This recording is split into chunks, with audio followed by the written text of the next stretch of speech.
Hey, we're back. We are so fucking back, dude. Oh my god, this is what I want. This is what I need. It was pretty good. We just watched Predator Killer of Killers. This movie fucking rocks cock from start to finish. I agree. I think it's very good. This is incredible. Predator Killer of Killers is an anthology movie set in the Predator universe. They go chronologically through time. There's 3 different stories. It starts in the Viking Age, then it goes to like the feudal Japanese age, and then we end off in World War II, and then we have a last segment. We'll get to the last segment. We'll get to the final segment. Yes. But I have a theory. I'd like to start up top with the theory. Okay, so during the movie, you made me pause a few times. I did. My theory is that this was originally written as a TV show. Every single segment in this movie is almost exactly 22 minutes, which is the runtime for a TV show with commercial breaks. It's a half-hour TV show. I think there was supposed to be more of this. I don't know if the money ran out. I don't know what happened. That is my theory, and I am sticking to it. I think it's a pretty good theory. Everybody's trying to do an expanded universe TV show. Star Wars is doing it. The Alien show just came out. Everybody wants to have this expanded universe. They want to have movies. They want to have TV. They want to mesh together. Marvel has been doing it for a while to varying degrees of success. This is so good. It's really good. It's really good, dude. It's everything I want from Predator. We're just gonna go through it. We're gonna get started. Okay, put something dramatic on the screen. Chapter 1, the Viking. Yes. Okay. The Shield. The Shield. Each of the setups are pretty like standard. Yeah. There's a Viking lady, she's out for revenge. There's a guy who killed her father. Yes. Forced her to do it. She forced her to do it, so now she's out for revenge. And she's buying into the cycle of violence and revenge that her father taught her. She's instilling it on her son. Mm-hmm. Yeah. So they go to where this guy is all holed up. They break into the stronghold, and they have maybe the best fight scene of the movie. Yeah, it slaps, dude. There's so many beheadings. Can we get a quick beheaded counter? That last one didn't count.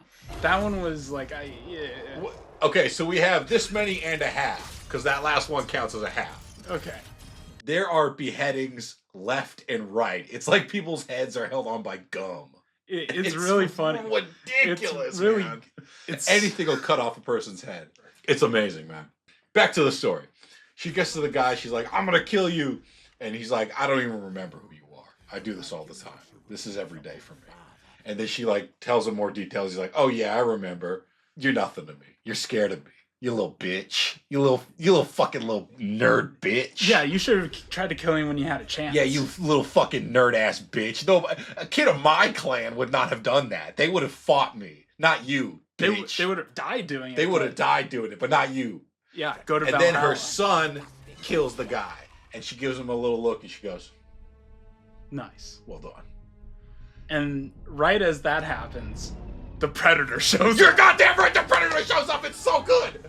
Oh, fuck. Okay, the biggest Predator we've ever seen. This dude's like 10 feet tall. He's as wide as a fucking bus. He's larger than that. It's incredible. And he's missing an arm and he's replaced it with like a sonic cannon of some sort. It's like a sonic cannon / shield type of deal. Yes. It's amazing. It's so good. And one of the things about the Predators, and this is going to come up a lot, and this comes up every time the Predator movie happens, there's supposed to be this honorable society that fights with honor and wants an even matchup to prove who's the greatest hunter. None of their matchups are ever even. It's ridiculous. These are not fair fights, not even close. It's like the coughing baby versus atom bomb, and somehow the coughing baby wins 3 times in a row. It's awesome, dude. It's so great. It's amazing. Spoiler, all of the people win against the Predator. All the people win against the Predator, and it's always... Do you know how many times a Predator has won in these movies? Probably not. 0. It's 0. They never win. The fun thing about this movie, too, is that each segment, there's the shield, the sword, the bullet, and it's really cool how, like, each of the Predators seems to have, like, an expertise with said weapon. Like, yes, the Viking one has a little, like, shield boopy thing on his arm. The sword guy, the sword Predator, like, stabs the samurai with the sword. He's also got a wrist gun. He's also got a wrist gun. And then the last Predator, the one with the monocle, which is my favorite because he has a monocle. he has like the giant like fucking fighter jet with the guns and everything on it. It's really, really cool. But I agree with you. I think the Viking segment had the best fight in it. And I really enjoyed the latter half of the fight where the Viking lady falls under the ice and then she realizes, oh, the Predator can't see me. This is like my chance to get an upper hand. Yeah, because he can't see through the ice because the ice is so cold and they can only see heat. They have thermal vision. Whether she realizes that or not, she knows that she has an opportunity now while he's looking for her. To sneak around. Get the high ground. Get up some mischief. Yeah, grab an anchor, tie him to the anchor. Awesome. It's so cool. It's so cool. I love that these guys, they don't talk to you. There's no waxing poetic. There's no monologues. The second segment in this movie is silent. There's no words. There's a little bit at the beginning and a little bit at the end. That's it. The whole movie, that whole segment is told completely visually, and the Predator does not talk to you. He's not talking about his grand plan. He's not talking to you about, oh, I'm going to rule the world. No, it is hands all day, fisticuffs, beat them up. That's all we need. I'm here for it. I'm amazed. I love it. There's no need to explain. We've set it up. We've set it up. We know that these are the best warriors of these like respective cultures, and the Predator's just here to test their fucking might. Oh my god! Yeah, they're hunting. It's so badass. This is like aura farming the movie. They really are aura farming in this movie. So yeah, she ties him to the anchor. Drowns the Predator. Her son's dead. Circle of violence is bad. Blah blah blah blah blah. Next one. I was taking notes on each segment. Would you like me to read my note for this segment? Sure, bring out your notes. My note for the second segment. No notes. It was perfect. Perfect. Everything, down to the last minute details. I thought it was incredible. The only thing I would say is that the samurai guy gets into that armor way too quick. But that was cool. Yeah, it's cool as fuck, though. So I'll allow it. He's doing Dark Souls rolls into samurai armor. It's so cool. So what's the story of the second segment? The story of the second segment is that there's two brothers. Two brothers. They're two brothers, and they're running two brothers, and it's two brothers, and they're together, and they're two brothers. It's called Two Brothers. Two Brothers. It's just called Two Brothers. Shut up and let me say it. So there's two brothers, and then there's the dad. The dad is like, I guess, the shogunate. And without talking, he's like, okay, one of you guys is going to be the samurai. So you guys got to fight. To the death. To the death. And one of the brothers is all about nonviolence, so he just puts his sword back. He doesn't want to spar. His brother, opportunistic. He also kind of puts his sword away, and then the dad is like, both you guys suck. Yeah, both you guys suck. He's like, none of you guys are getting it. Yeah, no. So the other son's like, all right, fine, fuck it. And he goes and he attacks the guy and he gets him a cool little scar. Cool little scar under the eye. And then the dad's like, nice. And the scarred brother runs away. And cut to 20 years later. Yeah, cut to 20 years later. The unscarred brother is now the samurai. And one thing I really liked is that the scar brother he's now a ninja. Right? He's a ninja. And the ninja actually in real life on Earth, were created to fight the samurai because they didn't have the money that the samurai had. They didn't have armor. They didn't have this kind of stuff. So they had to sneak around. They had to be not honorable in doing all these things. And all of their weapons are farm tools. And you see that. You see him pick up a bunch of like ninja weapons. It's really cool. The other little feature that I thought was really cool is that if you look at them, the samurai brother, even though they're like twins, the samurai brother is much more pale than the other guy. He's like sunburned, and he's clearly been working out in the fields his whole life. That is such a small detail that I just think is so cool. They're the same age, but the one who's the ninja looks so much older and weathered because he's been out in the sun working so hard. And also, you bring up this thing about like the ninja uses dirty tactics, and I think that's interesting because in this segment, the ninja is actually the more honorable one. He's not killing any of his aggressors. He's trying not to kill any of his aggressors, and he gives up.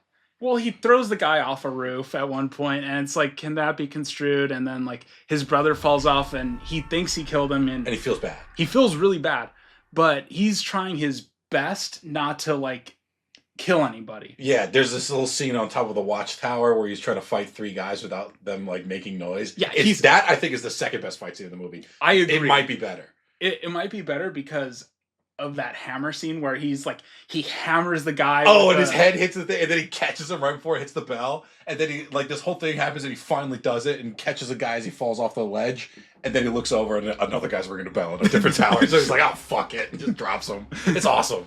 Right, and it establishes character. It's so great. It's amazing. And these guys, not a word is spoken in this segment. These brothers, they see each other. It's on sight. They know what's up. He takes his little mask off, and the brother's like, "All right. I know what's up. I know what's going on. I know why you're here. Let's do this. Let's do this. Let's get it done." And then they have an awesome fight scene. Oh my god. The crazy good. Like, I'm not really that into anime, so I don't know that much anime stuff. But of the anime samurai fights that I have seen, this beats all of them. Oh. And that may be controversial. The anime fans sound off in the comments if we got a better samurai fight. I also don't watch anime, so you guys need to fill us in. But dude, it's so good. And then, they catch with the part where they catch the leaf earlier. It's like Mr. Miyagi catching the fucking fly with the chopsticks. It's amazing. I want to see a full movie of that. It's so good, dude. I'm gonna keep saying that a million times. I'm gonna say it so many times over and over and over because this one is the best segment, I think. The weakest one. Now we're onto the bullet. Oh, we gotta finish it. We didn't even get to the Predator. The Predator shows up and he's the Predator. He's got blades for days. Yeah. So the first brother falls off the cliff and he's like, "Oh, I'm sad I killed my brother." Now the Predator comes up and they have a tussle. They start fighting and when he lets the 3 guys come in. Yeah, the ninja just lets the 3 guys come in. He throws a smoke bomb. And then gets out of there and these 3 guys think that fuck this. I would turn around and go home. I'm like, I don't know these guys. It's not worth it. Yeah, like there's a creature. This is way beyond my pay grade. The whole second half of that segment, I just want to say, is a really great use of the Predator's like stealth skills and everything. Which again feels like cheating to me. It feels like cheating, but then at the same time, you have this ninja who is the big stealth guy, the quintessential stealth archetype. Mm-hmm. And so the whole segment on the rooftops, I loved. Like they're just hiding from each other. They're stabbing each other in the feet. They're falling and shit. I mean, yeah, it's really good. And eventually, the ninja falls into the same water the brother fell in earlier, and he gets out and goes, "Oh, thank God this is over." And then he turns around and who's there? The fucking brother. He's back, baby. Dude. And they have another samurai fight. It's awesome. We popped off when that helmet rolled into frame. We went crazy. We went nuts. At first, I was like, "Is the Predator kicking it over?" And no, it's the brother, dude. It's for like awesome. a second, and then I was like, "Oh wait, he's alive." Oh fuck, dude! And then they realize that they have to work together, which is how these Predator things work. They work together and they beat the Predator. They beat him up. They beat him up good, and we get the classic samurai. They look at each other and then they run at each other and they go shing, and then they like it stays for a second. You see the blood on the sword, and then it's not human blood, is it? It's green. It's green, baby. They cut the invisible Predator in half. You see it fucking explode. There's another for the beheader counter. This segment is a must watch for anyone who loves samurai movies or alien movies or the Predator. Yeah, if you don't even fuck with Predator, I would still recommend just watching this one segment. It's 20 minutes. Fuck, dude, it's like, so good. It's good. This is the best thing we've watched on this show. It is by a landslide. It's so good. Okay, now third segment. The weakest. Definitely the weakest. I don't have a lot to say about this one. It's about a guy who gets drafted into World War II, and then a Predator is in the sky with a big Predator spaceship. And they always take trophies of people, but this one is not taking trophies of the skulls, which they usually do. This is taking the engines of the plane as trophies. I was about to say, because we established very early on that one of this Predator's main weapons is like this hook shot thing. Yeah, it's like a heat seeker. And it goes for the engines and rips it out and like flies out, which is cool and interesting. I mean, in terms of a Predator aerial combat segment, this is probably the best you can do. And I thought it was very entertaining. It kind of falls flat for me because I'm like, The part where he goes out on the wing is really cool. Yeah. But having just seen the Mission Impossible movie this year where Tom Cruise did it for real, it's not as cool now. Like, Tom Cruise did it, and now it's ruined, and nobody else could do it. Yeah, the other thing I don't like is him, the main character Torres. He keeps talking. He won't shut up, dude. He won't shut up. Like the Japanese guys, they shut up right away. They shut up right away. The Viking, they don't talk at all. The Viking lady, she only talks in revenge. But Torres keeps reminding the audience, he's like, maybe I can hotwire this. Maybe I can fix this. Maybe the engine's flooded and whatever. And it's like, yeah, okay, we get it. Like, eventually there comes a point where Torres should shut up. Focus, bro. Focus. You should take this seriously. This is kind of a big deal, what's happening right now. Yeah, you're fighting the Predator. Yeah, you're Lock in. Lock the fuck in, dude. So the way he beats him is he figures out that if he turns his engine off, it's not hot anymore and the Predator ship can't see him. Right. That's really dumb. But he's so cool! But that's so dumb! The engine's still going to be hot if you turn it off. It's not going to immediately cool down. Well, he also has to, like, fly the plane, like, straight up in altitude. So there's, like, icing that starts. I don't know. I just don't buy it. But me neither. It does lead to a really cool sequence that is, like, quiet, where he's following the ship down. That was the best sequence of that segment. Yeah. And Torres still talks during it, but the only thing he's just muttering to himself. He's waiting for that perfect moment for the crosshairs to be aligned and just take the shot at the engines. Yes. Perfect. And he does, and he takes a Predator ship out, and then he does like another thing that kind of reminded me of the weird flip that happens in Hell Driver with the zombie car.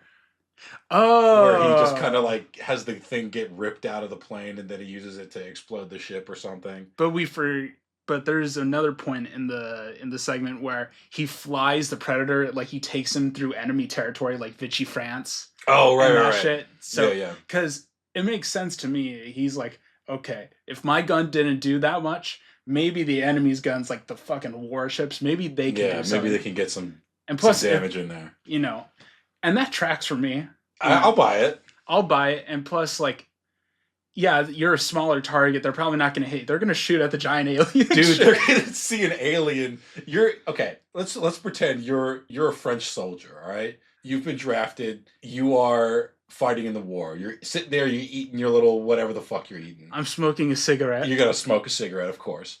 And you look up in the sky, you see a ship fly over. You're like, oh, I'm on strike. That's bad. I'm going on strike now, and then I leave. That's bad. There's an American plane flying over, and you turn around, and there's a gigantic alien warship. Essentially a giant cinder block flying through the sky. Dude, I would... And the people on the ship, too, like, what the fuck is this? That feels like that would be an international incident. I feel like people would come together. You know? They'd be like, hey, just real quick, I know that we're at war and all, but did you see that alien spaceship? And the other guy goes over like, yeah, I did see that. That was fucking weird. Hey, did you notice that they're killing all of our guys? Yeah, did you notice that they don't care about sides and they're just going to kill whoever? I did notice that. Maybe we should put our differences aside. Like, I don't know, 2 Japanese brothers, maybe. Shout out Michael Biehn, who plays his little mentor guy, who is now makes him the 3rd actor to be killed by an alien and a Predator and a Terminator. Wow. Yeah. That's a pretty impressive resume. Speaking of alien, let's get to the 4th segment. The 4th segment. Surprise, surprise.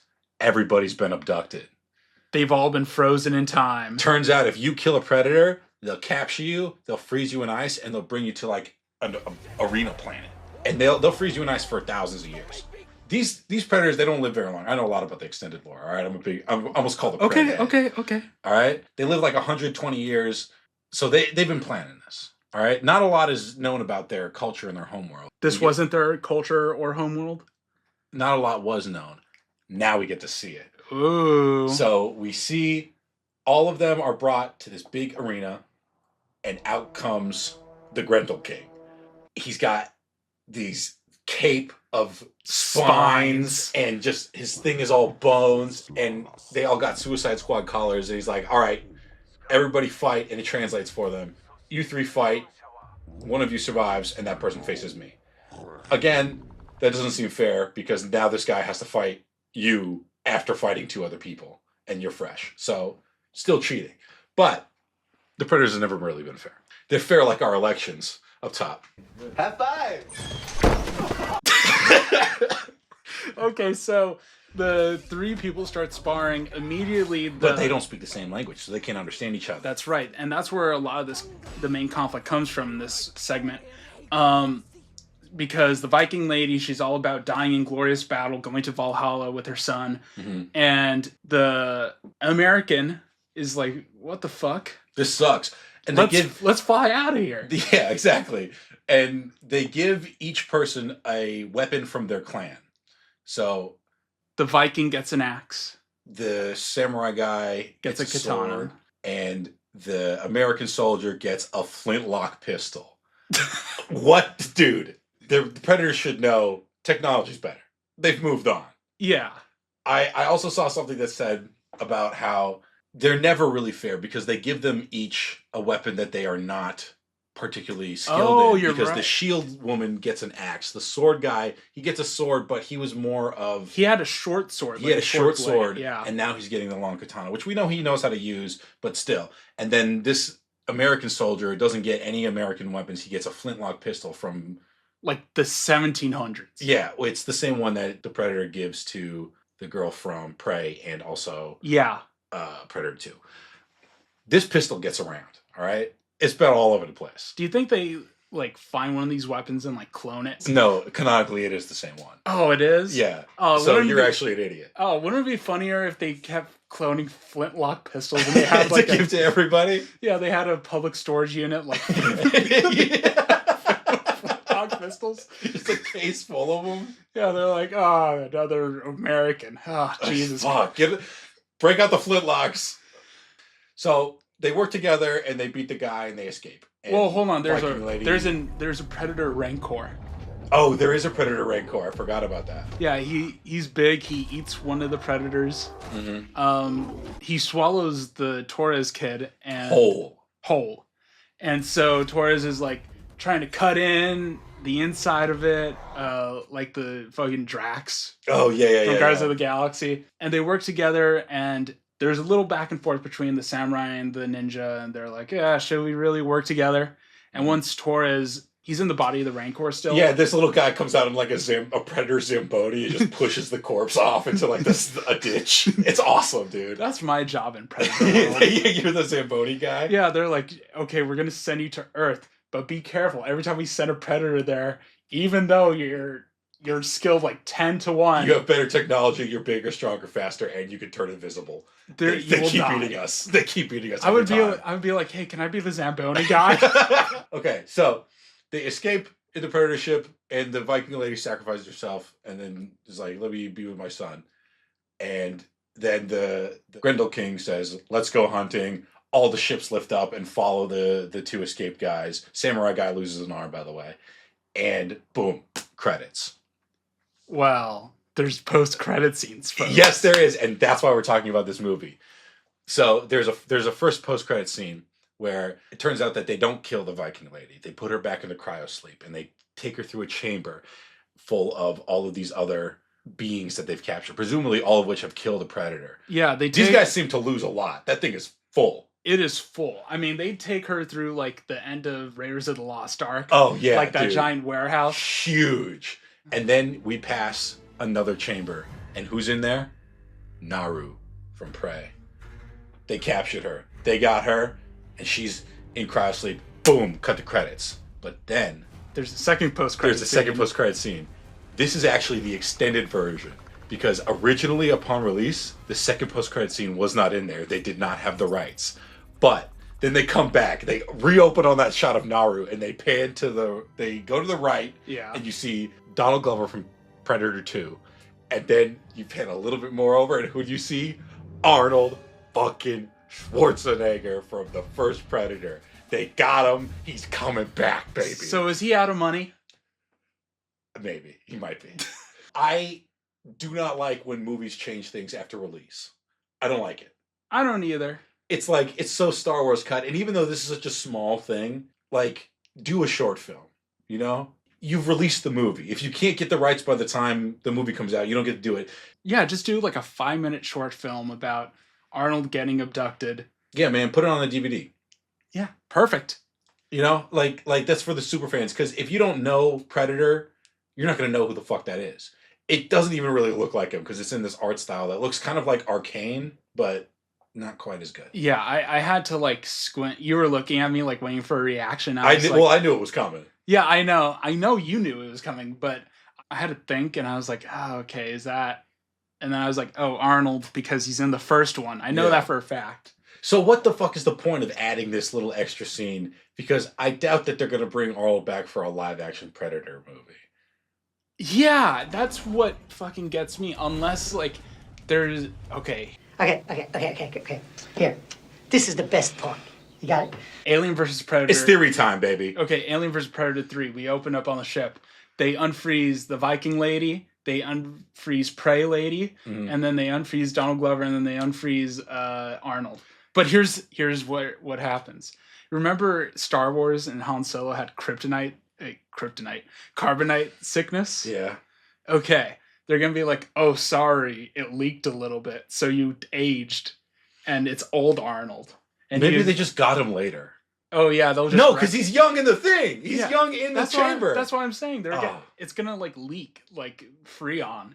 And then he's going to age a little bit. He's not going to die. He's going to age. See, that's smart. That's what I would do. Listen up, producers of Hollywood. I'm Jared and I got ideas. I hate to put a pin in your theory. I don't think it's going to happen. Danny Glover is 79 years old. Okay. I don't think he's coming back for another of these movies. Okay, here's the new theory, right? What? So the same thing happens where like they get a leak again. They get a leak again, but his coffin got like a bigger leak, so he's just dead. He's just a skeleton. And they release Arnold, and he's like, "Oh, glad I wasn't that guy." Maybe they'll do like an animated where they'll voice him or something. I don't know. Do we really need that though? Because all of the Predator movies are pretty standalone. There's been no direct sequels for any of them. The only recurring character is the gun. Like, seriously, that's the only thing that's ever come back in a movie. Why are we doing this? Predator doesn't need this complex. I like it because it's so simple. Yeah, it's a very like cut and dry concept. You don't really need to like, I guess, experiment with it. You don't need to put in other actors that have been in Predator before. You don't need to do that. It's set. We're done. In fact, the Predator is never the same Predator. It's always a different Predator that you can design to be different, like to fit the scenario of each movie or each segment or whatever. That's why the monocle guy was fucking awesome. Now we get to the big question. Are the Alien versus Predator movies canon? Yes. I don't know, man. I don't think so. I think so. I think that they are canon to the Predator franchise, but not to the Alien franchise.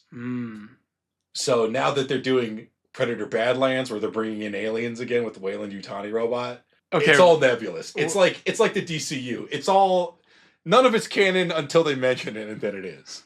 Okay, listen, viewers. I'm going to make a prediction. Okay, prediction time. As of the recording of this video, Predator Badlands is not out. Here's my prediction.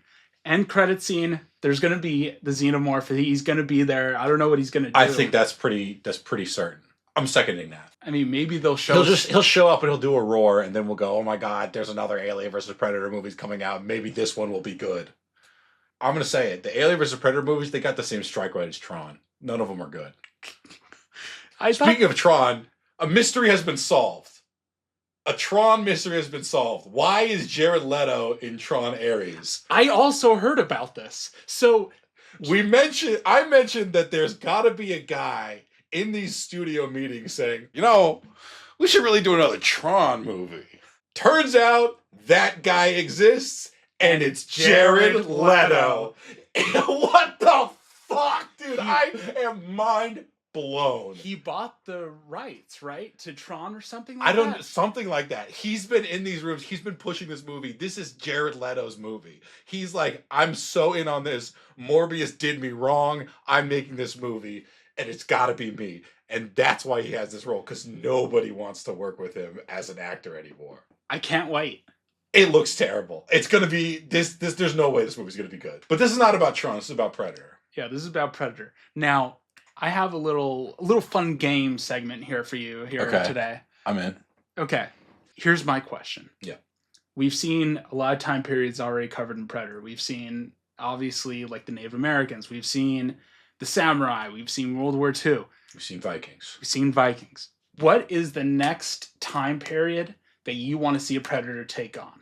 Ooh, okay. I have thought about this a lot. It's going to sound really stupid, but you got to see the vision. You got to walk with me. Okay. I want Victorian London. Ooh. I want a bare knuckle boxer who is just the toughest dude in London. I want him to be abducted, and I want him to fist fight a predator. Oh. Mutton chops, shirt off, standing like this. That's it. And he's going to fist fight a predator. That's what I want. Is he going to win? Of course he's going to win. The predator loses every time. Okay. Are you out of your mind? So here's the thing, right? Let me hear yours. Mine is a bit different. A caveman. I was thinking caveman. Because here's the thing, right? Why would the Predators ever come back to Earth if they keep getting their asses beat, right? Mm-hmm. You make a sequel to the Predator movies, call it like Predator Year Zero or whatever, right? Mm-hmm. It's like when humanity first evolves. The first meeting with the predator. The first meeting with a predator, and it should be completely silent like the show Primal on Adult Swim. Oh, okay. And it's just the cavemen, and they're trying their fucking hardest to beat the Predators. Here's the twist. The Predators win, but they're like, these guys show promise. We'll be back because they're very young. Mm. And pirates. And of course, pirates. Duh. I got a shout out. There's an amazing Predator short film called Predator Dark Ages about a group of knights that encounter a predator. It is a fan project. It's 27 minutes long. It's on YouTube. It's incredible. We'll put it in the description down below. Absolutely. I am sure that the people who made this movie saw this short film and went, we got to do something like that. 100%. So here's the thing. What? Slop Shelf, we've covered a lot of bad movies, but we've accidentally just now covered a good movie. We've just stumbled across maybe the best Predator movie? Ooh, I still need to watch the first two, but it might be. It might be. It was a lot of fun. If you're going into a Predator movie and you're just like, I just want action, I want to see a bunch of different people fucking up predators and predators fucking up different people, this is the movie for you. You got enough pathos and ethos to make the story work, and you're attached to the characters. You know what everyone's about. But we all know we're here. It's like the UFC. We're here for fight night. All right? This is fight. This is Predator fight night. Yeah. Everything else is just like setting the table for like the eventual bloodbath. And it's awesome. It's worth it. This gets our first official Slop Shelf Gold Star. Oh, is that our ranking system now? Yes. Okay. It's either Gold Star means a movie that's too good to be on this channel, or nothing. Okay. They get nothing. All right, great. Retroactively, I will assign a Gold Star to Hell Driver. I agree with that. I think Hell Driver's a very fucking fun time. The rest of the movies, though, you can... Yeah, skip them, especially that Seagal one. That one sucks. No, that one was great. No, that one. No, you guys should watch more Steven Seagal movies. Next time, maybe we'll cover another one. No, we're not. You know what we're doing next time? Here's a hint.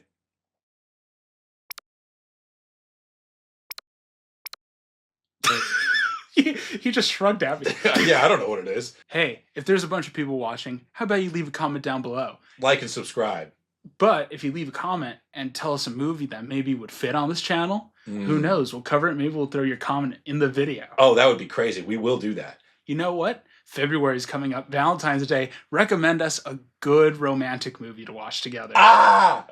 I don't want to do that. Next time, it's on.